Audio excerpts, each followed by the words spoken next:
ਮੇਰੀ ਪਤਨੀ ਦੁਨੀਆ ਦੀ ਇੱਕ ਉਹ ਅਜਿਹੀ ਇਕੱਲੀ ਔਰਤ ਹੋਵੇਗੀ ਜਿਸ ਨੂੰ ਆਪਣੀ ਸੰਤਾਨ ਤੋਂ ਜ਼ਰਾ ਵੀ ਜਲ ਨਹੀਂ ਸੀ।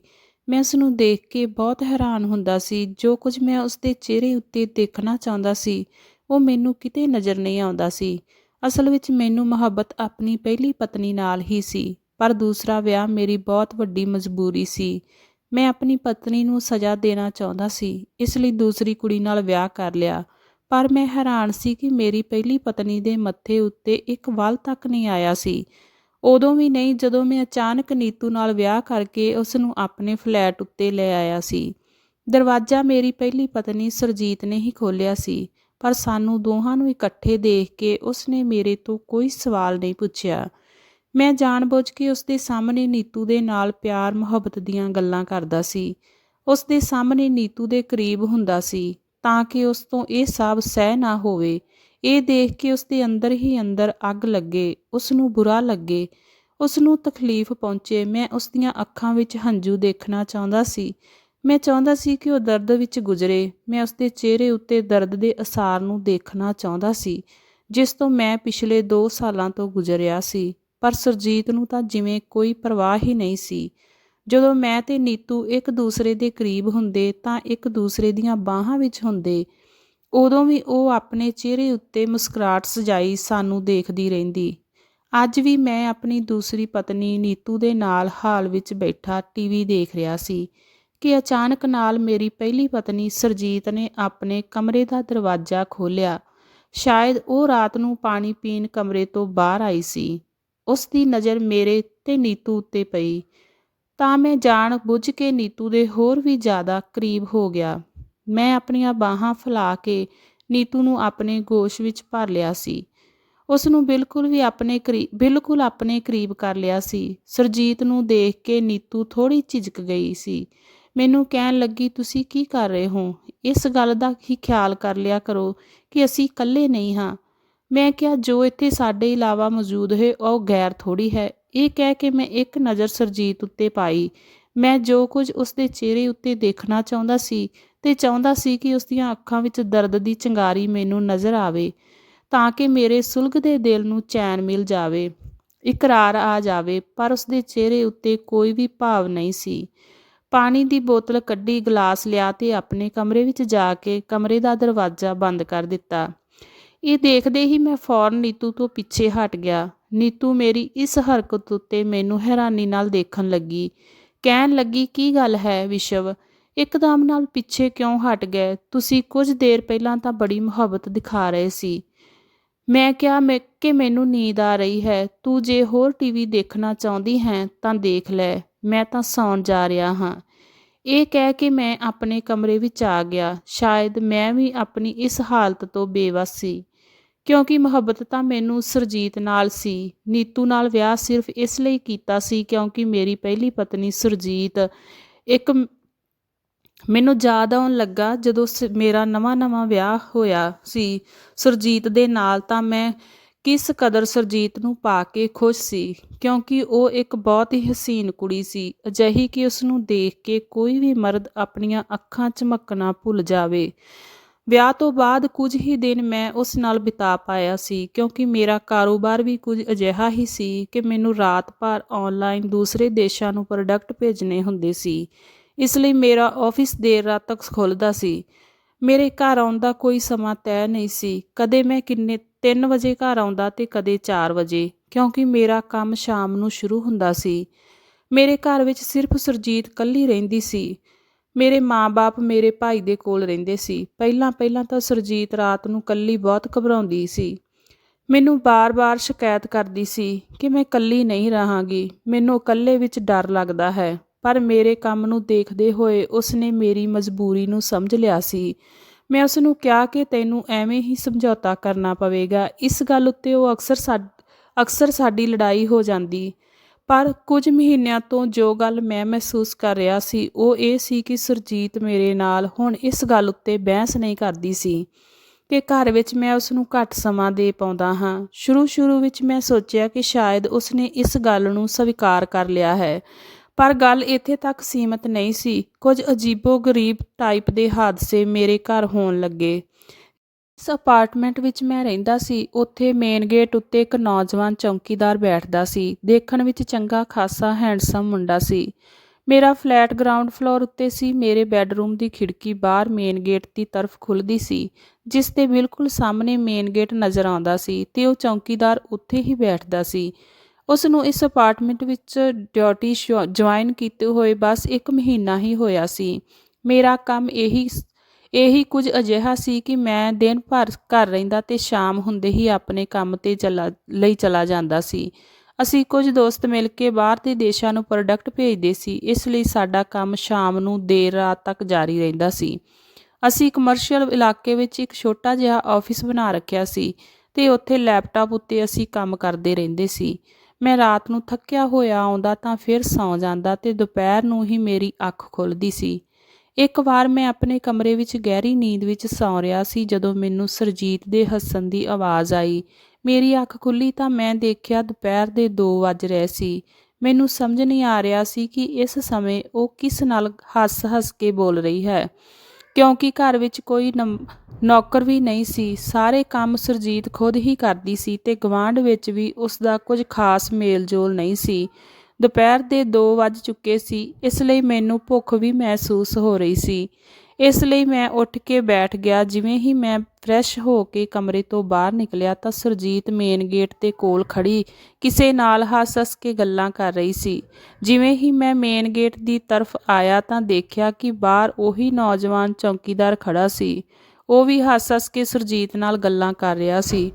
ਇਹ ਦੇਖ ਕੇ ਮੈਨੂੰ ਬੜਾ ਅਜੀਬ ਜਿਹਾ ਲੱਗਾ ਸੀ। ਮੈਂ ਸੁਰਜੀਤ ਦੇ ਪਿੱਛੇ ਖੜਾ ਹੋ ਗਿਆ। ਚੌਕੀਦਾਰ ਨੇ ਜਦੋਂ ਮੈਨੂੰ ਦੇਖਿਆ ਤਾਂ ਇੱਕਦਮ ਉਸਦੇ ਚਿਹਰੇ ਦਾ ਰੰਗ ਉੱਡ ਗਿਆ ਸੀ। ਉਸਦੇ ਫੌਰਨ ਨਾਲ ਸੁਰਜੀਤ ਦੇ ਹੱਥ ਵਿੱਚੋਂ ਖਾਣੇ ਦੀ ਪਲੇਟ ਲਈ ਤੇ ਚਲਾ ਗਿਆ। ਸੁਰਜੀਤ ਪਿੱਛੇ ਪਲਟੀ ਤੇ ਮੈਨੂੰ ਸਾਹਮਣੇ ਖੜਾ ਦੇਖ ਕੇ ਉਹ ਪੂਰੀ ਤਰ੍ਹਾਂ ਨਾਲ ਘਬਰਾ ਗਈ ਸੀ। ਕਹਿਣ ਲੱਗੀ, ਤੁਸੀਂ ਜਲਦੀ ਉੱਠ ਗਏ। ਇਹ ਕਹਿੰਦੇ ਹੋਏ ਫੌਰਨ ਨਜ਼ਰਾਂ ਚੁਰਾ ਕੇ ਉਹ ਕਿਚਨ ਦੀ ਤਰਫ ਗਈ। ਮੈਂ ਉਸਦੇ ਪਿੱਛੇ ਆ ਰਿਹਾ ਸੀ। ਮੈਂ ਕਿਹਾ ਕਿ ਚੌਕੀਦਾਰ ਕੀ ਕਰ ਰਿਹਾ ਸੀ ਇੱਥੇ। ਕਹਿਣ ਲੱਗੀ, ਦੁਪਹਿਰ ਦੇ ਖਾਣੇ ਦੀ ਜ਼ਿੰਮੇਵਾਰੀ ਸਾਡੀ ਹੈ, ਇਸ ਲਈ ਖਾਣਾ ਲੈਣ ਆਇਆ ਸੀ। ਇਹ ਕਹਿੰਦੇ ਹੋਏ ਉਹ ਮੇਰੇ ਲਈ ਕੌਫੀ ਬਣਾਉਣ ਲੱਗੀ। ਮੈਂ ਕਿਹਾ, ਤੂੰ ਉਸ ਨਾਲ ਕੀ ਗੱਲਾਂ ਕਰ ਰਹੀ ਸੀ? ਉਹ ਵੀ ਇੰਨਾ ਹੱਸ ਕੇ, ਮੈਨੂੰ ਕਾਫੀ ਦੇਰ ਤੋਂ ਤੁਹਾਡੀਆਂ ਗੱਲਾਂ ਦੀ ਆਵਾਜ਼ ਆ ਰਹੀ ਹੈ। ਮੇਰੀ ਗੱਲ ਸੁਣ ਕੇ ਉਸਨੇ ਇੱਕ ਤਿੱਖੀ ਜਿਹੀ ਨਜ਼ਰ ਮੇਰੇ ਉੱਤੇ ਪਾਈ ਤੇ ਫਿਰ ਨਜ਼ਰਾਂ ਚੁਰਾ ਗਈ। ਕਹਿਣ ਲੱਗੀ, ਤੁਸੀਂ ਮੇਰੇ ਉੱਤੇ ਸ਼ੱਕ ਕਰ ਰਹੇ ਹੋ ਵਿਸ਼ਵ? ਮੈਂ ਕਿਹਾ, ਨਹੀਂ ਸੁਰਜੀਤ, ਮੈਂ ਸ਼ੱਕ ਨਹੀਂ ਕਰ ਰਿਹਾ, ਮੈਂ ਪੁੱਛ ਰਿਹਾ ਹਾਂ। ਸੁਰਜੀਤ ਹੁਣ ਕਹਿਣ ਲੱਗੀ ਕਿ ਉਹ ਇੱਕ ਗੁਆਂਢਣ ਆਂਟੀ ਦੇ ਬਾਰੇ ਵਿੱਚ ਦੱਸ ਰਿਹਾ ਸੀ ਕਿ ਉਹਨਾਂ ਦੇ ਘਰ ਦਾ ਖਾਣਾ ਚੰਗਾ ਨਹੀਂ ਹੁੰਦਾ। ਇਹ ਕਹਿੰਦੇ ਹੋਏ ਮੈਨੂੰ ਮੇਰੇ ਨਾਸ਼ਤੇ ਦੇ ਬਾਰੇ ਵਿੱਚ ਪੁੱਛਣ ਲੱਗੀ, ਜਿਵੇਂ ਗੱਲ ਨੂੰ ਬਦਲਣਾ ਚਾਹ ਰਹੀ ਹੋਵੇ ਕਿ ਤੂੰ ਸਿਰਫ ਚੌਕੀਦਾਰ ਨੂੰ ਖਾਣਾ ਹੀ ਦਿਆ ਕਰ, ਕਿਸੇ ਕਹਾਣੀਆਂ ਸੁਣਨ ਦੀ ਤੈਨੂੰ ਜ਼ਰੂਰਤ ਨਹੀਂ ਹੈ। ਮੇਰੇ ਸ਼ਬਦ ਨਾ ਜਾਣੇ ਕਿਉਂ ਖੁਦ ਬਖੁਦ ਸਖਤ ਹੁੰਦੇ ਜਾ ਰਹੇ ਸੀ। ਸੁਰਜੀਤ ਨੇ ਅੱਗੇ ਮੇਰੇ ਨਾਲ ਬਹਿਸ ਨਹੀਂ ਕੀਤੀ। ਅਗਲੇ ਦਿਨ ਆਫਿਸ ਵਿੱਚ ਇੰਨਾ ਕੰਮ ਸੀ ਕਿ ਇਸ ਲਈ ਮੈਂ ਸੋਚਿਆ ਕਿ ਜਲਦੀ ਹੀ ਘਰ ਚਲਾ ਜਾ ਇੰਨਾ ਕੰਮ ਨਹੀਂ ਸੀ ਇਸ ਲਈ ਮੈਂ ਸੋਚਿਆ ਕਿ ਜਲਦੀ ਹੀ ਘਰ ਚਲਾ ਜਾਵਾਂ। ਕਾਫੀ ਦਿਨਾਂ ਤੋਂ ਮੈਂ ਸੁਰਜੀਤ ਨੂੰ ਬਾਹਰ ਨਹੀਂ ਲੈ ਕੇ ਗਿਆ ਸੀ। ਮੇਰਾ ਇਰਾਦਾ ਇਹ ਸੀ ਕਿ ਅੱਜ ਬਾਹਰ ਰੈਸਟੋਰੈਂਟ ਵਿੱਚ ਖਾਣਾ ਖਵਾ ਦੇਵਾਂਗਾ ਤੇ ਉਹ ਵੀ ਖੁਸ਼ ਹੋ ਜਾਵੇਗੀ। ਪਰ ਜਿਵੇਂ ਹੀ ਮੈਂ ਅਪਾਰਟਮੈਂਟ ਵਿੱਚ ਦਾਖਲ ਹੋਇਆ, ਮੈਂ ਦੇਖਿਆ ਕਿ ਚੌਕੀਦਾਰ ਆਪਣੀ ਕੁਰਸੀ ਉੱਤੇ ਬੈਠਾ ਸੀ। ਜਿਵੇਂ ਹੀ ਮੈਂ ਗੇਟ ਵਿੱਚੋਂ ਫਲੈਟ ਦੀ ਤਰਫ ਵਧਿਆ ਤਾਂ ਮੈਂ ਦੇਖਿਆ ਸੁਰਜੀਤ ਕਿਸੇ ਨੌਜਵਾਨ ਮੁੰਡੇ ਨਾਲ ਗੱਲਾਂ ਕਰਨ ਵਿੱਚ ਬਿਜੀ ਸੀ। ਪਰ ਜਿਵੇਂ ਹੀ ਉਸ ਦੀ ਮੇਰੇ ਉੱਤੇ ਨਜ਼ਰ ਪਈ, ਉਹ ਫੌਰਨ ਨਾਲ ਪਿੱਛੇ ਹਟ ਗਈ। ਉਹ ਨੌਜਵਾਨ ਵੀ ਮੈਨੂੰ ਦੇਖ ਕੇ ਘਬਰਾ ਗਿਆ ਸੀ। ਮੈਂ ਉਸ ਨੂੰ ਪਹਿਲਾਂ ਕਦੇ ਨਹੀਂ ਦੇਖਿਆ ਸੀ। ਮੈਂ ਕਿਹਾ, ਜੀ ਕੌਣ? ਉਹ ਹੜਬੜੀ ਵਿੱਚ ਹੱਕ ਲਾਉਂਦਾ ਹੋਇਆ ਕਹਿਣ ਲੱਗਾ, ਮੈਂ ਡਿਲੀਵਰੀ ਮੈਨ ਹਾਂ, ਕੁਝ ਆਰਡਰ ਕੀਤਾ ਸੀ, ਉਹੀ ਦੇਣ ਆਇਆ ਸੀ। ਆਪਣੀ ਸ਼ਕਲ ਸੂਰਤ ਤੋਂ ਉਹ ਮੈਨੂੰ ਕਿਤੋਂ ਵੀ ਡਿਲੀਵਰੀ ਮੈਨ ਨਹੀਂ ਲੱਗ ਰਿਹਾ ਸੀ। ਮੈਂ ਸੁਰਜੀਤ ਦੀ ਤਰਫ ਦੇਖਿਆ ਤੇ ਉਹ ਵੀ ਬਦਹਵਾਸੀ ਨੌਜਵਾਨ ਫੌਰਨ ਨਾਲ ਉੱਥੋਂ ਨਿਕਲ ਗਿਆ। ਜਦੋਂ ਮੈਂ ਘਰ ਆਇਆ ਤਾਂ ਮੈਂ ਕਿਹਾ, ਤੂੰ ਕੀ ਮੰਗਵਾਇਆ ਸੀ? ਮੇਰੀ ਗੱਲ ਸੁਣ ਕੇ ਉਹ ਨਰਵਸ ਜਿਹੀ ਹੋਈ। ਫਿਰ ਕਮਰੇ ਵਿੱਚ ਜਾ ਕੇ ਅਲਮਾਰੀ ਵਿੱਚੋਂ ਇੱਕ ਬਾਕਸ ਲੈ ਆਈ। ਕਹਿਣ ਲੱਗੀ, ਇਹ ਵਾਚ ਮੰਗਵਾਈ ਸੀ। ਮੈਂ ਕਿਹਾ ਕਿ ਇੰਨੀ ਜਲਦੀ ਤੂੰ ਆਪਣੀ ਵਾਚ ਅਲਮਾਰੀ ਵਿੱਚ ਵੀ ਰੱਖ ਦਿੱਤੀ? ਮੈਂ ਦੇਖਿਆ ਕਿ ਉਹ ਇੱਕ ਸਾਦਾ ਜਿਹਾ ਬਾਕਸ ਸੀ। ਉਸ ਉੱਤੇ ਕਿਸੇ ਵੀ ਕੰਪਨੀ ਦਾ ਨਾਮ ਨਹੀਂ ਲਿਖਿਆ ਹੋਇਆ ਸੀ। ਉਹ ਕਹਿਣ ਲੱਗੀ, ਮੈਂ ਅਲਮਾਰੀ ਵਿੱਚ ਪੈਸੇ ਲੈਣ ਗਈ ਸੀ, ਇਸ ਲਈ ਵਾਚ ਅਲਮਾਰੀ ਵਿੱਚ ਹੀ ਰੱਖ ਦਿੱਤੀ। ਪਰ ਇਹ ਕਹਿੰਦੇ ਹੋਏ ਬਾਰ-ਬਾਰ ਉਹ ਆਪਣਾ ਪਸੀਨਾ ਦੁਪੱਟੇ ਨਾਲ ਸਾਫ਼ ਕਰ ਰਹੀ ਸੀ। ਮੈਂ ਸ਼ਾਇਦ ਉਸ ਉੱਤੇ ਸ਼ੱਕ ਵੀ ਨਾ ਕਰਦਾ ਜੋ ਐਵੇਂ ਬਦਹਵਾਸ ਨਾ ਹੁੰਦੀ। ਮੇਰਾ ਦਿਲ ਹੁਣ ਸੁਰਜੀਤ ਦੀ ਤਰਫ ਤੋਂ ਸ਼ੱਕ ਵਿੱਚ ਪੈ ਚੁੱਕਿਆ ਸੀ। ਰਾਤ ਦਾ ਡਿਨਰ ਟੇਬਲ ਉੱਤੇ ਲਗਾਉਂਦੇ ਹੋਏ ਉਹ ਕਹਿਣ ਲੱਗੀ, ਜੇ ਤੁਸੀਂ ਜਲਦੀ ਆਉਣਾ ਹੁੰਦਾ ਹੈ ਤਾਂ ਮੈਨੂੰ ਫੋਨ ਕਰ ਦਿਆ ਕਰੋ। ਮੈਨੂੰ ਉਸ ਦੀ ਇਹ ਗੱਲ ਵੀ ਸਮਝ ਨਹੀਂ ਆਈ। ਮੈਂ ਕਿਹਾ, ਕਿਉਂ? ਮੈਂ ਅਚਾਨਕ ਘਰ ਨਹੀਂ ਆ ਸਕਦਾ। ਸੁਰਜੀਤ ਕਹਿਣ ਲੱਗੀ, ਨਹੀਂ, ਮੈਨੂੰ ਫਿਰ ਤੋਂ ਖਾਣਾ ਗਰਮ ਕਰਨਾ ਪੈ ਰਿਹਾ ਹੈ। ਇਸ ਵਕਤ ਤਾਂ ਮੈਂ ਸੌਂ ਜਾਂਦੀ ਹਾਂ। ਨਾ ਜਾਣੇ ਕਿਉਂ ਮੈਨੂੰ ਲੱਗ ਰਿਹਾ ਸੀ ਜਿਵੇਂ ਮੇਰਾ ਅਚਾਨਕ ਨਾਲ ਘਰ ਉੱਤੇ ਆ ਜਾਣਾ ਉਸ ਨੂੰ ਬੁਰਾ ਲੱਗ ਰਿਹਾ ਹੈ। ਰਾਤ ਨੂੰ ਜਦੋਂ ਮੈਂ ਸੌਣ ਲਈ ਲੇਟਿਆ ਤਾਂ ਉਹ ਕਾਫੀ ਦੇਰ ਬਾਅਦ ਕਮਰੇ ਵਿੱਚ ਆਈ। ਉਸ ਦਾ ਖਿਲਿਆ ਖਿਲਿਆ ਰੂਪ ਦੇਖ ਕੇ ਮੈਂ ਸਭ ਕੁਝ ਭੁੱਲ ਗਿਆ ਤੇ ਉਸ ਨੂੰ ਆਪਣੀਆਂ ਬਾਹਾਂ ਵਿੱਚ ਭਰਨ ਲੱਗਾ। ਅੱਜ ਬਹੁਤ ਦਿਨਾਂ ਬਾਅਦ ਕੁਝ ਸਮਾਂ ਮਿਲਿਆ ਸੀ ਕਿ ਮੈਂ ਸੁਰਜੀਤ ਦੇ ਨਾਲ ਪਿਆਰ ਦੇ ਕੁਝ ਪਲ ਬਿਤਾ ਸਕਦਾ। ਮੈਂ ਜਿਵੇਂ ਉਸ ਦੇ ਕਰੀਬ ਹੋਣ ਲੱਗਾ, ਸੁਰਜੀਤ ਕਹਿਣ ਲੱਗੀ ਕਿ ਮੈਂ ਸੌਣਾ ਚਾਹੁੰਦੀ ਹਾਂ, ਮੈਂ ਬਹੁਤ ਥੱਕ ਗਈ ਹਾਂ। ਮੈਨੂੰ ਉਸ ਦਾ ਇਹ ਵਿਵਹਾਰ ਅਜੀਬ ਜਿਹਾ ਲੱਗਾ। ਅਕਸਰ ਤਾਂ ਮੈਂ ਰਾਤ ਨੂੰ ਬਾਹਰ ਰਹਿੰਦਾ ਹਾਂ। ਸਵੇਰੇ ਜਦੋਂ ਘਰ ਪਹੁੰਚਦਾ ਸੀ ਤਾਂ ਬੇਹੱਦ ਥੱਕਿਆ ਹੋਇਆ ਹੁੰਦਾ ਸੀ। ਨੀਂਦ ਨਾਲ ਮੇਰੀ ਬੁਰੀ ਹਾਲਤ ਹੁੰਦੀ ਸੀ, ਇਸ ਲਈ ਮੈਂ ਸੁਰਜੀਤ ਨੂੰ ਸਮਾਂ ਨਹੀਂ ਦੇ ਪਾਉਂਦਾ ਸੀ। ਇਸ ਲਈ ਮੈਂ ਸੋਚਿਆ ਕਿ ਚਲੋ ਅੱਜ ਕੁਝ ਫੁਰਸਤ ਮਿਲੀ ਹੈ ਤਾਂ ਮਿਲ ਕੇ ਸਮਾਂ ਗੁਜ਼ਾਰ ਲਵਾਂਗੇ। ਪਰ ਉਸ ਦਾ ਵਿਵਹਾਰ ਦੇਖ ਕੇ ਮੇਰਾ ਦਿਲ ਬੁੱਝ ਕੇ ਰਹਿ ਗਿਆ ਸੀ। ਸੁਰਜੀਤ ਕਰਵਟ ਲੈ ਕੇ ਸੌਂ ਚੁੱਕੀ ਸੀ ਤੇ ਮੇਰੇ ਦਿਲ ਵਿੱਚ ਮਚਲਦੇ ਪਿਆਰ ਦੇ ਜਜ਼ਬਾਤ ਗੁੱਸੇ ਦੀ ਚਪੇਟ ਵਿੱਚ ਆ ਕੇ ਠੰਡੇ ਪੈ ਚੁੱਕੇ ਸੀ। ਮੇਰੇ ਦਿਲ ਵਿੱਚ ਹੁਣ ਅਜੀਬ ਜਿਹਾ ਸ਼ੱਕ ਪੈਦਾ ਹੋਣ ਲੱਗਾ। ਹੁਣ ਮੈਂ ਜਦੋਂ ਵੀ ਆਫਿਸ ਵਿੱਚ ਹੁੰਦਾ ਮੇਰਾ ਧਿਆਨ ਸੁਰਜੀਤ ਦੀ ਤਰਫ ਲੱਗਿਆ ਰਹਿੰਦਾ। ਹੁਣ ਵੀ ਮੈਂ ਉਸ ਨੂੰ ਫੋਨ ਕਰ ਰਿਹਾ ਸੀ ਪਰ ਉਸ ਦਾ ਫੋਨ ਬਿਜੀ ਜਾ ਰਿਹਾ ਸੀ। ਮੈਂ ਲਗਾਤਾਰ 5-5 ਮਿੰਟ ਦੇ ਬਾਅਦ ਉਸ ਨੂੰ ਫੋਨ ਕਰ ਰਿਹਾ ਸੀ ਪਰ ਉਸ ਦਾ ਫੋਨ ਬਿਜੀ ਸੀ। ਜੇ ਮੇਰੀ ਜਗ੍ਹਾ ਕੋਈ ਵੀ ਹੋਰ ਵੀ ਮਰਦ ਹੁੰਦਾ ਤਾਂ ਕਦੋਂ ਦਾ ਸੁਰਜੀਤ ਉੱਤੇ ਸ਼ੱਕ ਕਰਕੇ ਉਸ ਨੂੰ ਘਰੋਂ ਕੱਢ ਚੁੱਕਿਆ ਹੁੰਦਾ। ਪਰ ਇਹ ਤਾਂ ਮੈਂ ਸੀ ਜੋ ਹਜੇ ਤੱਕ ਉਹ ਸਭ ਕੁਝ ਬਰਦਾਸ਼ਤ ਕਰ ਰਿਹਾ ਸੀ। ਉਸ ਦਿਨ ਜਦੋਂ ਮੈਂ ਘਰ ਗਿਆ ਤਾਂ ਚੌਕੀਦਾਰ ਕਾਫੀ ਖੁਸ਼ ਲੱਗ ਰਿਹਾ ਸੀ। ਉਸ ਦੇ ਚਿਹਰੇ ਉੱਤੇ ਮੁਸਕਰਾਹਟ ਫੈਲੀ ਹੋਈ ਸੀ। ਨਾ ਜਾਣੇ ਕਿਉਂ ਉਸ ਦੀ ਮੁਸਕਰਾਹਟ ਮੇਰਾ ਚਿਹਰਾ ਚੜਾਉਂਦੀ ਹੋਈ ਮਹਿਸੂਸ ਹੋਈ। ਉਸ ਨੂੰ ਮੁਸਕਰਾਉਂਦਾ ਹੋਇਆ ਦੇਖ ਕੇ ਮੈਂ ਇੱਕ ਨਜ਼ਰ ਉਸ ਦੇ ਚਿਹਰੇ ਉੱਤੇ ਪਾਈ ਤਾਂ ਲੱਗਾ ਜਿਵੇਂ ਮੈਨੂੰ ਦੇਖ ਕੇ ਉਸ ਦੇ ਚਿਹਰੇ ਉੱਤੇ ਹੋਰ ਵੀ ਮੁਸਕਰਾਹਟ ਫੈਲ ਗਈ ਸੀ। ਉਹ ਹੱਸਣ ਲੱਗਾ ਸੀ। ਨਾ ਜਾਣੇ ਕਿਉਂ ਮੈਨੂੰ ਉਸ ਦੀ ਹਾਸੀ ਜ਼ਹਿਰ ਲੱਗ ਰਹੀ ਸੀ। ਉਹ ਫੌਰਨ ਆਪਣੀ ਕੁਰਸੀ ਤੋਂ ਉੱਠਿਆ ਤੇ ਉੱਠ ਕੇ ਮੇਰੇ ਕੋਲ ਆ ਗਿਆ। ਕਹਿਣ ਲੱਗਿਆ, ਕੀ ਗੱਲ ਹੈ ਸਾਹਿਬ ਜੀ, ਬੜੇ ਗੁੱਸੇ ਵਿੱਚ ਲੱਗ ਰਹੇ ਹੋ। ਮੈਂ ਉਸ ਦੀ ਗੱਲ ਦਾ ਕੋਈ ਜਵਾਬ ਨਹੀਂ ਦਿੱਤਾ ਤੇ ਆਪਣੇ ਫਲੈਟ ਵਿੱਚ ਚਲਾ ਗਿਆ। ਮੈਂ ਫਲੈਟ ਦੇ ਦਰਵਾਜ਼ੇ ਉੱਤੇ ਪਹੁੰਚਿਆ ਤਾਂ ਲਗਾਤਾਰ ਡੋਰਬੈਲ ਵੱਜ ਆ ਰਿਹਾ ਸੀ ਪਰ ਦਰਵਾਜ਼ਾ ਨਾ ਖੁੱਲਿਆ। ਮੈਂ ਆਪਣੇ ਕੋਲ ਪਈ ਇੱਕ ਫਾਲਤੂ ਚਾਬੀ ਕੱਢੀ ਤੇ ਉਸ ਘਰ ਦਾ ਦਰਵਾਜ਼ਾ ਖੋਲ੍ਹਣ ਲੱਗਾ। ਜਿਵੇਂ ਹੀ ਦਰਵਾਜ਼ਾ ਖੋਲ੍ਹਿਆ ਤਾਂ ਉਦੋਂ ਹੀ ਡਰੀ ਸਹਿਮੀ ਹੋਈ ਸੁਰਜੀਤ ਮੇਰੇ ਸਾਹਮਣੇ ਖੜੀ ਸੀ ਜੋ ਸ਼ਾਇਦ ਦਰਵਾਜ਼ਾ ਖੋਲ੍ਹਣ ਆ ਰਹੀ ਸੀ। ਐਵੇਂ ਅਚਾਨਕ ਦਰਵਾਜ਼ਾ ਖੁੱਲ੍ਹਣ ਤੇ ਉਹ ਸਹਿਮ ਗਈ ਸੀ। ਅਗਲੇ ਹੀ ਪਲ ਉਹ ਹੱਸਣ ਲੱਗੀ ਤੇ ਬੋਲੀ, ਕੀ ਗੱਲ ਹੈ ਵਿਸ਼ਵ, ਤੁਹਾਨੂੰ ਕੀ ਹੋ ਗਿਆ ਹੈ? ਮੈਂ ਨਹਾ ਰਹੀ ਸੀ, ਤੁਸੀਂ ਤਾਂ ਧੜਾ ਧੜ ਐਵੇਂ ਦਰਵਾਜ਼ਾ ਖੜਕਾਈ ਜਾ ਰਹੇ ਸੀ ਜਿਵੇਂ ਪਤਾ ਨਹੀਂ ਕੀ ਕਿਆਮਤ ਟੁੱਟ ਪਈ ਹੈ। ਮੈਨੂੰ ਪਹਿਲੀ ਵਾਰ ਸੁਰਜੀਤ ਉੱਤੇ ਗੁੱਸਾ ਆਇਆ ਸੀ। ਮੈਂ ਦਰਵਾਜ਼ਾ ਐਵੇਂ ਹੀ ਖੁੱਲ੍ਹਾ ਛੱਡ ਕੇ ਅੰਦਰ ਆਇਆ ਤੇ ਅਗਲੇ ਹੀ ਪਲ ਸੁਰਜੀਤ ਤੋਂ ਪੁੱਛ-ਗਿੱਛ ਕਰਨ ਲੱਗਾ ਕਿ ਤੇਰਾ ਫੋਨ ਕਿਉਂ ਬਿਜੀ ਜਾ ਰਿਹਾ ਹੈ। ਮੈਂ ਜਦੋਂ ਵੀ ਕਾਲ ਕਰਦਾ ਹਾਂ ਤੇਰਾ ਨੰਬਰ ਬਿਜੀ ਜਾ ਰਿਹਾ ਸੀ। ਤੂੰ ਮੇਰੀ ਕਾਲ ਕਿਉਂ ਨਹੀਂ ਉਠਾ ਰਹੀ ਸੀ ਤੇ ਹੁਣ ਦਰਵਾਜ਼ਾ ਵੀ ਇੰਨਾ ਲੇਟ ਖੋਲ੍ਹਿਆ। ਇਹ ਸਭ ਦਾ ਕੀ ਮਤਲਬ ਹੈ? ਮੈਨੂੰ ਖੁਦ ਵੀ ਪਤਾ ਨਹੀਂ ਸੀ ਕਿ ਮੈਂ ਕੀ ਬੋਲਣਾ ਹੈ ਪਰ ਜੋ ਮੇਰੇ ਮੂੰਹ ਵਿੱਚ ਆ ਰਿਹਾ ਸੀ ਮੈਂ ਬੋਲਦਾ ਹੀ ਚਲਾ ਜਾ ਰਿਹਾ ਸੀ। ਮੇਰੀ ਗੱਲ ਸੁਣ ਕੇ ਸੁਰਜੀਤ ਸਹਿਮ ਜਿਹੀ ਗਈ ਤੇ ਉਸ ਦੀਆਂ ਅੱਖਾਂ ਵਿੱਚ ਅਵਿਸ਼ਵਾਸ ਦੇ ਡੋਰੇ ਚਮਕਣ ਲੱਗੇ। ਕਹਿਣ ਲੱਗੀ, ਇਹ ਕੀ ਗੱਲ ਹੋਈ ਵਿਸ਼ਵ, ਤੁਸੀਂ ਮੇਰੇ ਉੱਤੇ ਗੁੱਸਾ ਕਰ ਰਹੇ ਹੋ? ਥੋੜ੍ਹੀ ਦੇਰ ਹੀ ਤਾਂ ਹੋਈ ਦਰਵਾਜ਼ਾ ਖੋਲ੍ਹਣ ਵਿੱਚ। ਫਿਰ ਰਹੀ ਗੱਲ ਮੋਬਾਈਲ ਦੀ ਤਾਂ ਉਹ ਸਵੇਰੇ ਦੁੱਧ ਵਿੱਚ ਗਿਰ ਗਿਆ ਸੀ। ਜਦੋਂ ਮੈਂ ਸਵੇਰੇ ਤੁਹਾਡੀ ਕਾਲ ਅਟੈਂਡ ਕਰਨ ਲੱਗੀ ਉਸ ਵਕਤ ਮੋਬਾਈਲ ਦੁੱਧ ਵਿੱਚ ਗਿਰ ਗਿਆ ਤੇ ਉੱਥੇ ਹੀ ਹੈਂਗ ਹੋ ਗਿਆ ਹੈ। ਉਸ ਦੀ ਸਕਰੀਨ ਹੁਣ ਉੱਥੇ ਹੀ ਰੁਕੀ ਹੋਈ ਸੀ। ਉਹ ਬਿਲਕੁਲ ਵੀ ਨਹੀਂ ਚੱਲ ਰਿਹਾ ਸੀ। ਮੈਂ ਉਸ ਨੂੰ ਚੰਗੀ ਤਰ੍ਹਾਂ ਸੁਕਾ ਕੇ ਸਹੀ ਕਰਨ ਦੀ ਕੋਸ਼ਿਸ਼ ਕੀਤੀ ਤਾਂ ਉਹ 10 ਕੁ ਮਿੰਟ ਪਹਿਲਾਂ ਹੀ ਸਹੀ ਹੋਇਆ ਹੈ ਤੇ ਉਸ ਦੀ ਸਕਰੀਨ ਖੁੱਲ੍ਹ ਗਈ ਹੈ। ਸ਼ਾਇਦ ਇਸੇ ਵਜ੍ਹਾ ਨਾਲ ਤੁਹਾਨੂੰ ਵਾਰ-ਵਾਰ ਮੇਰਾ ਨੰਬਰ ਬਿਜ਼ੀ ਦੱਸੀ ਜਾ ਰਿਹਾ ਹੋਵੇਗਾ। ਮੈਂ ਉਸ ਦੀ ਕੋਈ ਵੀ ਗੱਲ ਸੁਣੇ ਬਗੈਰ ਕਮਰੇ ਵਿੱਚ ਚਲਾ ਆਇਆ। ਆਪਣਾ ਬੈਗ ਤੇ ਟਾਈ ਗੁੱਸੇ ਨਾਲ ਬੈੱਡ ਉੱਤੇ ਪਟਕੀ। ਫਰੈਸ਼ ਹੋਣ ਦੇ ਲਈ ਗਿਆ। ਨਾ ਜਾਣੇ ਕਿਉਂ ਮੈਨੂੰ ਸੁਰਜੀਤ ਦੀ ਕਿਸੇ ਵੀ ਗੱਲ ਉੱਤੇ ਵਿਸ਼ਵਾਸ ਨਹੀਂ ਆ ਰਿਹਾ ਸੀ। ਐਵੇਂ ਲੱਗ ਰਿਹਾ ਸੀ ਜਿਵੇਂ ਉਹ ਸਰਾਸਰ ਝੂਠ ਬੋਲ ਰਹੀ ਹੋਵੇ। ਆਖਿਰ ਇੱਕ ਦਿਨ ਕੁਝ ਅਜਿਹਾ ਹੋਇਆ ਜਿਸ ਦੇ ਬਾਅਦ ਮੈਂ ਪੂਰੀ ਤਰ੍ਹਾਂ ਨਾਲ ਸੁਰਜੀਤ ਦੇ ਖਿਲਾਫ ਹੋ ਗਿਆ। ਸ਼ੱਕ ਦਾ ਬੀਜ ਘਣਾ ਤਾਕਤਵਰ ਬਣ ਗਿਆ, ਦਰਖਤ ਬਣ ਗਿਆ। ਇਹ ਗੱਲ ਸੱਚ ਹੈ ਕਿ ਮੈਂ ਸੁਰਜੀਤ ਨੂੰ ਬਹੁਤ ਮੁਹੱਬਤ ਕਰਦਾ ਸੀ, ਪਰ ਉਸ ਨੇ ਜੋ ਮੇਰੇ ਨਾਲ ਕੀਤਾ ਸ਼ਾਇਦ ਹੀ ਕੋਈ ਪਤਨੀ ਆਪਣੇ ਪਤੀ ਨਾਲ ਕਰਦੀ ਹੋਵੇਗੀ। ਉਸ ਦਿਨ ਮੈਂ ਕੰਮ ਤੋਂ ਜਲਦੀ ਘਰ ਵਾਪਸ ਆਇਆ ਸੀ ਕਿਉਂਕਿ ਮੈਂ ਸੁਰਜੀਤ ਦੇ ਖਿਲਾਫ ਹੋਰ ਜ਼ਿਆਦਾ ਸ਼ੱਕ ਵਿੱਚ ਨਹੀਂ ਪੈਣਾ ਚਾਹੁੰਦਾ ਸੀ।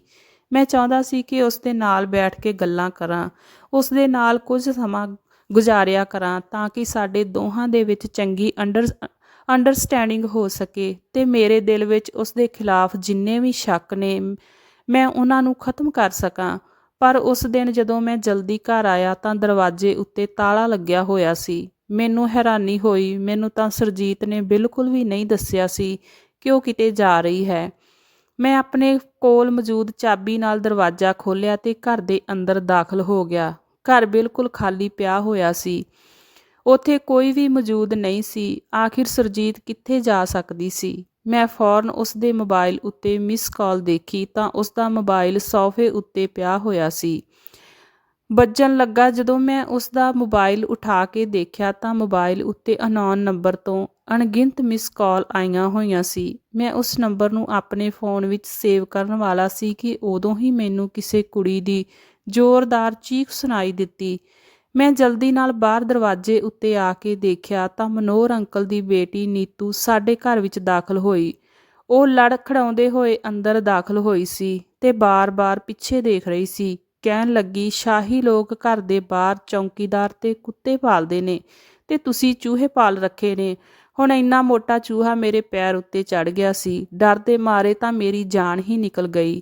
ਉਹ ਐਵੇਂ ਹਸਮੁਖ ਤੇ ਸ਼ਰਾਰਤੀ ਜਿਹੀ ਸੀ। ਮੇਰਾ ਧਿਆਨ ਮੋਬਾਈਲ ਵਿੱਚੋਂ ਹਟ ਚੁੱਕਾ ਸੀ। ਉਹ ਆਪਣੇ ਹੱਥਾਂ ਵਿੱਚ ਖੀਰ ਦਾ ਕਟੋਰਾ ਲਈ ਅੰਦਰ ਦਾਖਲ ਹੋਈ ਤੇ ਕਹਿਣ ਲੱਗੀ, ਇਹ ਖੀਰ ਮੈਂ ਸੁਰਜੀਤ ਦੇ ਲਈ ਲੈ ਕੇ ਆਈ ਸੀ, ਪਰ ਉਹ ਤਾਂ ਮੈਨੂੰ ਕਿਤੇ ਵੀ ਨਜ਼ਰ ਨਹੀਂ ਆ ਰਹੀ। ਮੈਂ ਜੋ ਪਹਿਲਾਂ ਹੀ ਗਾਇਬ ਦਿਮਾਗ ਸੀ, ਉਸ ਤੋਂ ਖੀਰ ਦਾ ਕਟੋਰਾ ਲੈਣ ਤੋਂ ਬਾਅਦ ਸ਼ੁਕਰੀਆ ਕਰਨ ਲੱਗਾ ਤੇ ਬੋਲਿਆ, ਪਤਾ ਨਹੀਂ ਉਹ ਕਿੱਥੇ ਗਈ ਹੈ। ਮੈਂ ਵੀ ਹੁਣੇ ਘਰ ਆਇਆ ਹਾਂ। ਨੀਤੂ ਕਹਿਣ ਲੱਗੀ, ਚੰਗਾ, ਉਹ ਤਾਂ ਅਕਸਰ ਜਾਂਦੀ ਰਹਿੰਦੀ ਹੈ। ਕਿਸੇ ਸਮੇਂ ਤਾਂ ਉਹ ਰੋਜ਼ ਹੀ ਬਾਹਰ ਹੁੰਦੀ ਹੈ। ਅੱਜ ਦਰਵਾਜ਼ਾ ਖੁੱਲ੍ਹਾ ਦੇਖਿਆ ਤਾਂ ਮੈਂ ਸੋਚਿਆ ਕਿ ਸ਼ਾਇਦ ਸੁਰਜੀਤ ਘਰ ਹੋਵੇਗੀ, ਇਸ ਲਈ ਖੀਰ ਦੇਣ ਲਈ ਚਲੀ ਆਈ।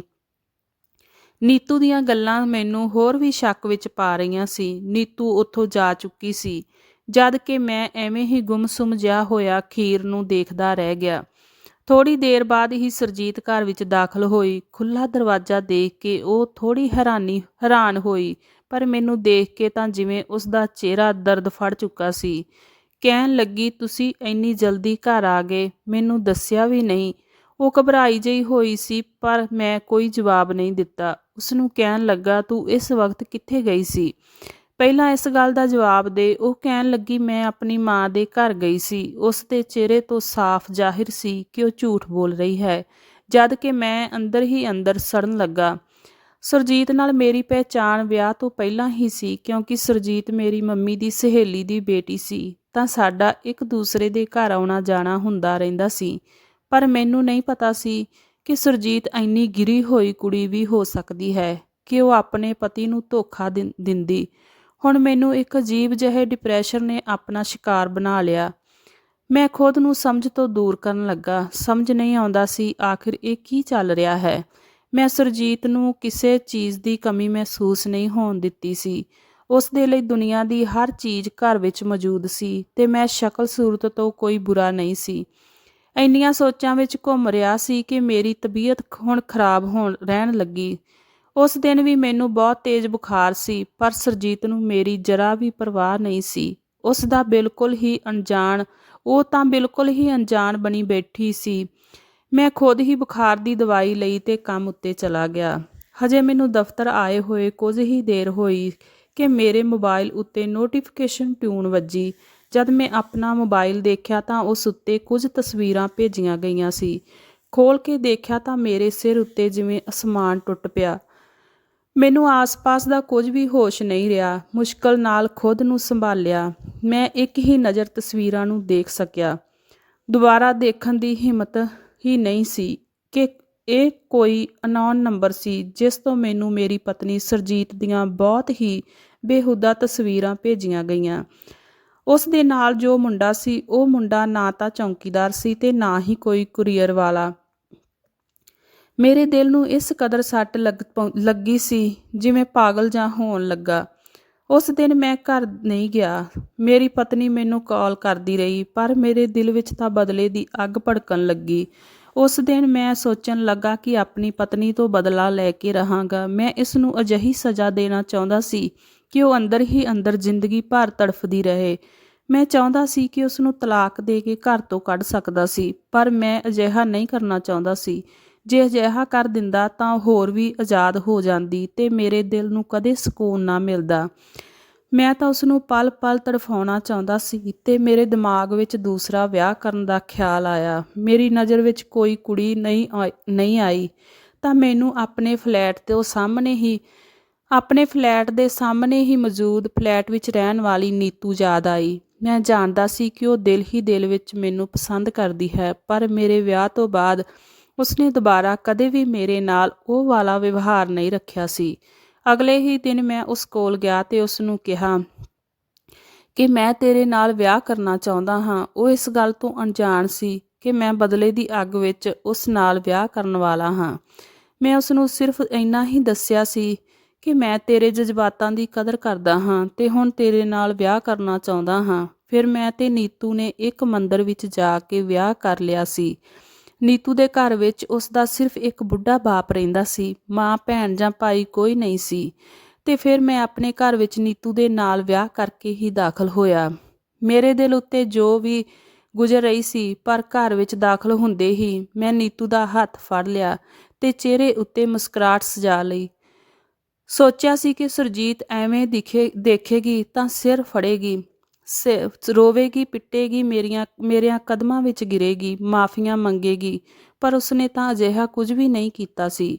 ਉਹ ਮੁਸਕਰਾਈ, ਫਿਰ ਮੇਰੀ ਤੇ ਨੀਤੂ ਦੀ ਨਜ਼ਰ ਉਤਾਰਨ ਲੱਗੀ। ਕਹਿਣ ਲੱਗੀ, ਇੰਜ ਲੱਗਦਾ ਹੈ ਜਿਵੇਂ ਤੁਸੀਂ ਦੋਵੇਂ ਇੱਕ ਦੂਸਰੇ ਦੇ ਲਈ ਹੀ ਬਣੇ ਹੋ। ਬਹੁਤ ਹੀ ਖੂਬਸੂਰਤ ਜੋੜੀ ਲੱਗ ਰਹੀ ਹੈ। ਮੈਂ ਸੌਤਨ ਨਹੀਂ ਬਲਕਿ ਇਸ ਦੀ ਦੋਸਤ ਬਣ ਕੇ ਇੱਥੇ ਰਹਾਂਗੀ। ਨੀਤੂ ਵੀ ਹੈਰਾਨੀ ਨਾਲ ਮੇਰਾ ਚਿਹਰਾ ਦੇਖਣ ਲੱਗੀ। ਉਹ ਤਾਂ ਖੁਦ ਡਰੀ ਸਹਿਮੀ ਸੀ ਕਿ ਨਾ ਜਾਣੇ ਸੁਰਜੀਤ ਉਸ ਦੇ ਨਾਲ ਕੀ ਸਲੂਕ ਕਰੇਗੀ, ਪਰ ਅਜਿਹਾ ਕੁਝ ਵੀ ਨਹੀਂ ਹੋਇਆ ਸੀ। ਜਦੋਂ ਮੈਂ ਨੀਤੂ ਦਾ ਹੱਥ ਫੜਿਆ, ਕਮਰੇ ਵਿੱਚ ਜਾਣ ਲੱਗਾ ਤਾਂ ਸੁਰਜੀਤ ਨੇ ਹੱਥ ਫੜ ਕੇ ਮੈਨੂੰ ਰੋਕ ਲਿਆ। ਮੇਰੇ ਦਿਲ ਨੂੰ ਇੱਕਦਮ ਨਾਲ ਸਕੂਨ ਮਿਲਿਆ ਸੀ ਕਿ ਜਿਵੇਂ ਹੁਣ ਮੇਰੇ ਸਾਹਮਣੇ ਰੋਵੇਗੀ ਤੇ ਮੇਰੇ ਤੋਂ ਮਾਫੀਆਂ ਮੰਗੇਗੀ। ਪਰ ਉਸਨੇ ਜੋ ਗੱਲ ਕਹੀ, ਮੈਂ ਮੂੰਹ ਖੋਲ੍ਹ ਕੇ ਉਸਦਾ ਚਿਹਰਾ ਦੇਖਦਾ ਰਹਿ ਗਿਆ। ਕਹਿਣ ਲੱਗੀ, ਅਜੇ ਰੁਕ ਜਾਓ, ਮੈਂ ਤੁਹਾਡੇ ਕਮਰੇ ਨੂੰ ਤਿਆਰ ਕਰ ਦਿੰਦੀ ਹਾਂ। ਅਜੇ ਤੁਸੀਂ ਬਾਹਰ ਹਾਲ ਵਿੱਚ ਹੀ ਬੈਠ ਜਾਓ। ਇਹ ਕਹਿ ਕੇ ਜਲਦੀ ਨਾਲ ਬਾਹਰ ਚਲੀ ਗਈ। 10-15 ਮਿੰਟ ਬਾਅਦ ਆਈ ਤਾਂ ਉਸਦੇ ਹੱਥ ਵਿੱਚ 2 ਥੈਲੀਆਂ ਸੀ। ਉਹਨਾਂ ਨੂੰ ਲੈ ਕੇ ਉਸ ਕਮਰੇ ਵਿੱਚ ਚਲੀ ਗਈ ਤੇ ਉਸਨੇ ਕਮਰੇ ਨੂੰ ਸੁਹਾਗਰਾਤ ਦੇ ਕਮਰੇ ਦੀ ਤਰ੍ਹਾਂ ਸਜਾ ਦਿੱਤਾ। ਫਿਰ ਕਹਿਣ ਲੱਗੀ, ਹੁਣ ਤੁਸੀਂ ਕਮਰੇ ਵਿੱਚ ਜਾ ਸਕਦੇ ਹੋ। ਤੁਹਾਡਾ ਵਿਆਹ ਹੋਇਆ ਹੈ ਤੇ ਅੱਜ ਵਿਆਹ ਦੀ ਪਹਿਲੀ ਰਾਤ ਹੈ, ਤਾਂ ਇਸ ਨੂੰ ਵਿਆਹ ਦੀ ਪਹਿਲੀ ਰਾਤ ਦੀ ਤਰ੍ਹਾਂ ਹੀ ਇੰਜੋਏ ਕਰਨਾ।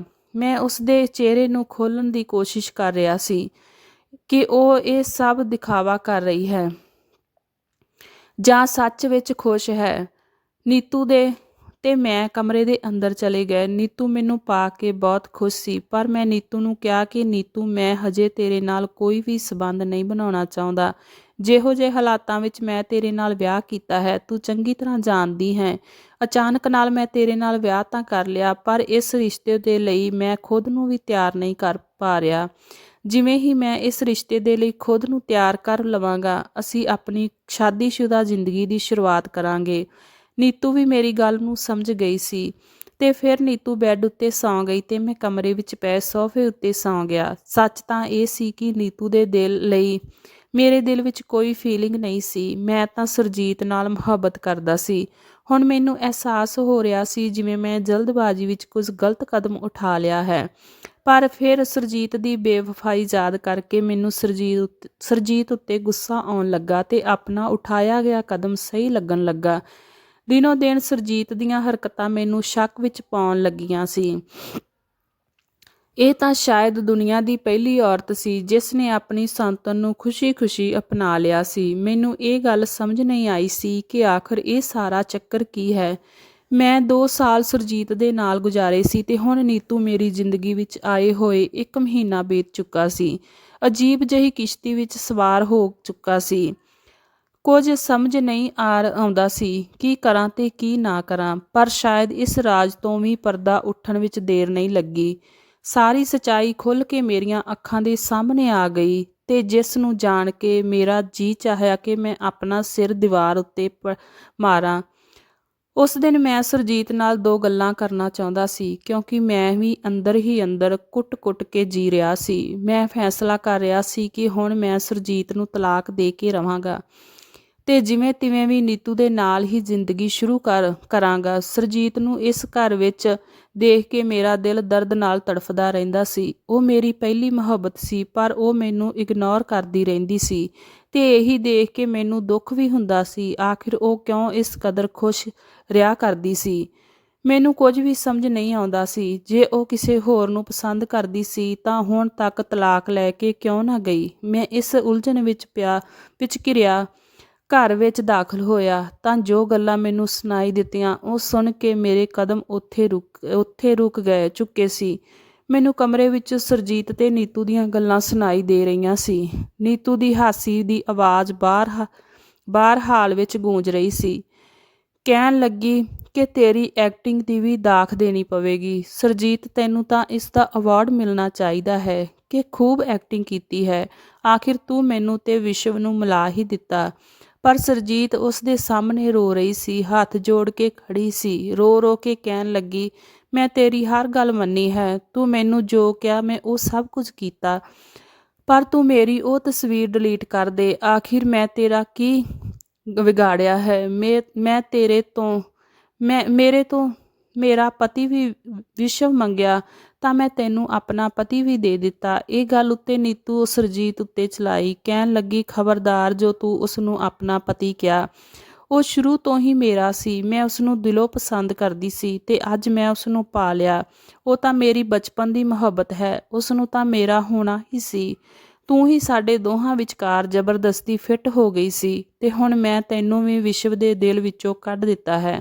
ਤੇਰੇ ਪਤੀ ਦੇ ਦਿਲ ਵਿੱਚ ਤੇਰੇ ਲਈ ਨਫ਼ਰਤ ਪਾ ਕੇ, ਸ਼ੱਕ ਪਾ ਕੇ ਅੱਜ ਉਹ ਸਿਰਫ ਮੇਰਾ ਹੋ ਚੁੱਕਾ ਹੈ ਤੇ ਦੇਖਣਾ ਬਹੁਤ ਹੀ ਜਲਦ ਮੇਰੇ ਨਾਲ ਮੁਹੱਬਤ ਵੀ ਕਰਨ ਲੱਗੇਗਾ। ਬਸ ਹੁਣ ਤੂੰ ਇੱਕ ਆਖਰੀ ਕੰਮ ਹੋਰ ਕਰਨਾ ਹੈ। ਉਸ ਦੇ ਬਾਅਦ ਵਿਸ਼ਵ ਪੂਰੀ ਤਰ੍ਹਾਂ ਮੇਰਾ ਹੋ ਜਾਵੇਗਾ। ਪਤਾ ਨਹੀਂ ਤੂੰ ਉਸ ਦੇ ਸਿਰ ਉੱਤੇ ਅਜਿਹਾ ਕਿਹੜਾ ਜਾਦੂ ਕਰ ਦਿੱਤਾ ਹੈ ਕਿ ਉਹ ਤੇਰੇ ਇਸ਼ਕ ਦਾ ਭੂਤ ਉਸ ਦੇ ਸਿਰ ਤੋਂ ਉਤਰ ਹੀ ਨਹੀਂ ਰਿਹਾ। ਇੰਨਾ ਸਭ ਹੋਣ ਦੇ ਬਾਅਦ ਵੀ ਉਹ ਤੇਰੀ ਮੁਹੱਬਤ ਨੂੰ ਆਪਣੇ ਦਿਲ ਵਿੱਚੋਂ ਕੱਢ ਨਹੀਂ ਪਾ ਰਿਹਾ। ਹੁਣ ਤੱਕ ਉਸਨੇ ਮੈਨੂੰ ਆਪਣੀ ਪਤਨੀ ਹੋਣ ਦਾ ਹੱਕ ਨਹੀਂ ਦਿੱਤਾ। ਮੈਂ ਸਾਰੀ ਰਾਤ ਤੜਫਦੀ ਰਹਿੰਦੀ ਹਾਂ ਉਸ ਦੀ ਮੁਹੱਬਤ ਦੇ ਲਈ ਤੇ ਉਹ ਮੇਰੇ ਕਰੀਬ ਤੱਕ ਨਹੀਂ ਆਉਂਦਾ। ਤੂੰ ਇਹੀ ਕੰਮ ਕਰਨਾ ਹੈ ਕਿ ਹੁਣ ਤੂੰ ਉਸ ਦੀ ਜ਼ਿੰਦਗੀ ਵਿੱਚੋਂ ਬਾਹਰ ਨਿਕਲ ਜਾਣਾ ਹੈ ਤੇ ਹਮੇਸ਼ਾ ਦੇ ਲਈ ਤੇਰੇ ਜਾਣ ਤੋਂ ਬਾਅਦ ਮਜਬੂਰਨ ਵਿਸ਼ਵ ਨੂੰ ਮੈਨੂੰ ਅਪਣਾਉਣਾ ਹੀ ਪਵੇਗਾ ਤੇ ਹੌਲੀ-ਹੌਲੀ ਉਸ ਦੇ ਦਿਲ ਵਿੱਚ ਮੇਰੀ ਮੁਹੱਬਤ ਵੀ ਪੈਦਾ ਹੋ ਜਾਵੇਗੀ। ਇਹ ਸੁਣਦੇ ਹੀ ਸੁਰਜੀਤ ਸਿਸਕ ਕੇ ਰੋ ਪਈ ਸੀ। ਕਹਿਣ ਲੱਗੀ, ਨੀਤੂ, ਰੱਬ ਦੇ ਲਈ ਅਜਿਹਾ ਨਾ ਕਰ। ਮੈਂ ਵਿਸ਼ਵ ਦੇ ਬਿਨਾਂ ਮਰ ਜਾਵਾਂਗੀ। ਮੈਂ ਆਪਣਾ ਸਭ ਕੁਝ ਤੈਨੂੰ ਸੌਂਪ ਦਿੱਤਾ ਹੈ। ਬਸ ਵਿਸ਼ਵ ਨੂੰ ਸਾਹਮਣੇ ਦੇਖ ਕੇ ਦਿਲ ਨੂੰ ਥੋੜ੍ਹਾ ਸਕੂਨ ਮਿਲ ਜਾਂਦਾ ਹੈ। ਘੱਟੋ ਘੱਟ ਉਸ ਦਾ ਨਾਮ ਤਾਂ ਮੇਰੇ ਨਾਮ ਨਾਲ ਜੁੜਿਆ ਹੋਇਆ ਹੈ। ਇਹ ਵੀ ਮੇਰੇ ਤੋਂ ਖੋਹ ਲਵੇਂਗੀ ਤਾਂ ਮੇਰਾ ਜਿੰਦਾ ਰਹਿਣ ਦੀ ਵਜ੍ਹਾ ਵੀ ਖਤਮ ਹੋ ਜਾਵੇਗੀ। ਮੈਨੂੰ ਐਵੇਂ ਬੇਮੌਤ ਨਾ ਮਾਰੋ। ਸੁਰਜੀਤ ਦੇ ਮੂੰਹੋਂ ਇਹ ਸੁਣ ਕੇ ਨੀਤੂ ਨੇ ਉਸ ਦਾ ਮੂੰਹ ਦਬੋਚ ਲਿਆ।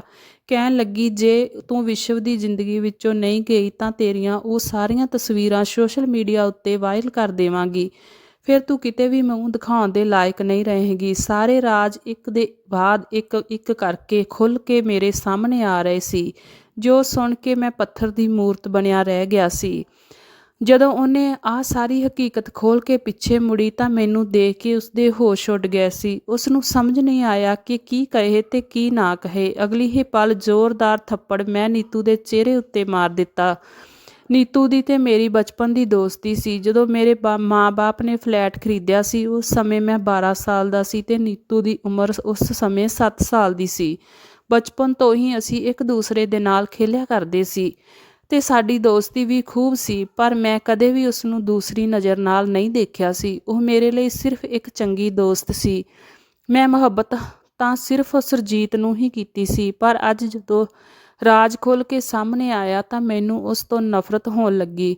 ਕਿਹੋ ਜਿਹੀ ਗਿਰੀ ਹੋਈ ਤੇ ਚਾਲਬਾਜ਼ ਕੁੜੀ ਸੀ, ਮੇਰਾ ਘਰ ਬਰਬਾਦ ਕਰ ਦਿੱਤਾ ਸੀ। ਮੈਂ ਉਸ ਸਮੇਂ ਨੀਤੂ ਨੂੰ ਧੱਕੇ ਦੇ ਕੇ ਆਪਣੇ ਫਲੈਟ ਤੋਂ ਬਾਹਰ ਕਰ ਦਿੱਤਾ। ਮੈਂ ਉਸ ਦੇ ਖਿਲਾਫ ਇੱਕ ਚੰਗਾ ਖਾਸਾ ਕੇਸ ਵੀ ਬਣਾਇਆ। ਆਖਿਰ ਵਿੱਚ ਉਸ ਨੇ ਮੇਰੀ ਪਤਨੀ ਦੀਆਂ ਅਸ਼ਲੀਲ ਤਸਵੀਰਾਂ ਨੂੰ ਡਿਲੀਟ ਕਰ ਦਿੱਤਾ, ਜੋ ਉਸਨੇ ਐਡਿਟ ਕੀਤੀਆਂ ਹੋਈਆਂ ਸੀ, ਜਿਸ ਵਿੱਚ ਕੁਝ ਵੀ ਸੱਚ ਨਹੀਂ ਸੀ। ਇੱਕ ਹਫ਼ਤੇ ਬਾਅਦ ਹੀ ਮੈਂ ਨੀਤੂ ਨੂੰ ਤਲਾਕ ਦੇ ਦਿੱਤਾ। ਸੁਰਜੀਤ ਨੇ ਇਹ ਸਭ ਦੇਖਿਆ ਤਾਂ ਉਹ ਮੇਰੇ ਸਾਹਮਣੇ ਰੋਣ ਲੱਗੀ। ਅੱਜ ਪਹਿਲੀ ਵਾਰ ਆਪਣੇ ਸਾਰੇ ਰਾਜ ਮੇਰੇ ਸਾਹਮਣੇ ਖੋਲ੍ਹ ਕੇ ਰੋ ਰਹੀ ਸੀ। ਮੈਂ ਵੀ ਉਸ ਤੋਂ ਦੂਰ ਖੜਾ ਸੀ। ਮੇਰੀਆਂ ਅੱਖਾਂ ਵਿੱਚ ਵੀ ਹੰਝੂ ਆ ਗਏ ਕਿ ਆਖਿਰ ਮੈਂ ਕਿਉਂ ਸੁਰਜੀਤ ਦੀ ਮਜਬੂਰੀ ਨੂੰ ਸਮਝ ਨਾ ਸਕਿਆ, ਉਸ ਉੱਤੇ ਵਿਸ਼ਵਾਸ ਨਾ ਕਰ ਸਕਿਆ। ਕਾਸ਼ ਮੈਂ ਉਸ ਤੋਂ ਪੁੱਛ ਲੈਂਦਾ, ਉਸਨੂੰ ਸਮਾਂ ਦਿੰਦਾ, ਤਾਂ ਸ਼ਾਇਦ ਅੱਜ ਇਹ ਸਭ ਕੁਝ ਨਾ ਹੋਇਆ ਹੁੰਦਾ। ਨੀਤੂ ਵਰਗੀ ਭੋਲੀ ਭਾਲੀ ਦਿਖਣ ਵਾਲੀ ਕੁੜੀ ਕਿਸ ਕਦਰ ਸਾਡੀ ਜ਼ਿੰਦਗੀ ਬਰਬਾਦ ਕਰ ਚੁੱਕੀ ਸੀ। ਕੁਝ ਸਮੇਂ ਬਾਅਦ ਮੈਂ ਉਸ ਫਲੈਟ ਨੂੰ ਛੱਡ ਦਿੱਤਾ ਤੇ ਹੋਰ ਜਗ੍ਹਾ ਉੱਤੇ ਘਰ ਲੈ ਕੇ ਸੁਰਜੀਤ ਦੇ ਨਾਲ ਰਹਿਣ ਲੱਗਾ। ਤਾਂ ਦੋਸਤੋ, ਉਮੀਦ ਕਰਦੀ ਹਾਂ ਅੱਜ ਦੀ ਕਹਾਣੀ ਤੁਹਾਨੂੰ ਪਸੰਦ ਆਈ ਹੋਵੇਗੀ। ਕਹਾਣੀ ਨੂੰ ਲਾਈਕ ਤੇ ਚੈਨਲ ਨੂੰ ਸਬਸਕ੍ਰਾਈਬ ਕਰਿਓ। ਮਿਲਦੇ ਹਾਂ ਇੱਕ ਹੋਰ ਨਵੀਂ ਕਹਾਣੀ ਲੈ ਕੇ। ਕਹਾਣੀ ਸੁਣਨ ਲਈ ਤੁਹਾਡਾ ਬਹੁਤ ਬਹੁਤ ਧੰਨਵਾਦ।